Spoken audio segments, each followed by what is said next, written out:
if they have got any other desire than to serve Krishna, then the problems will increase, it will never decrease.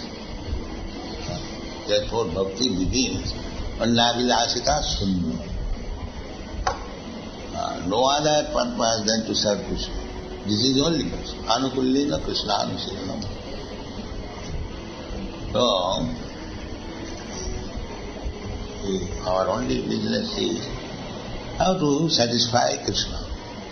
So Krishna in his original status as Krishna and in his other status as Chaitanya Mahaprabhu, and in both ways he is insisting to preach.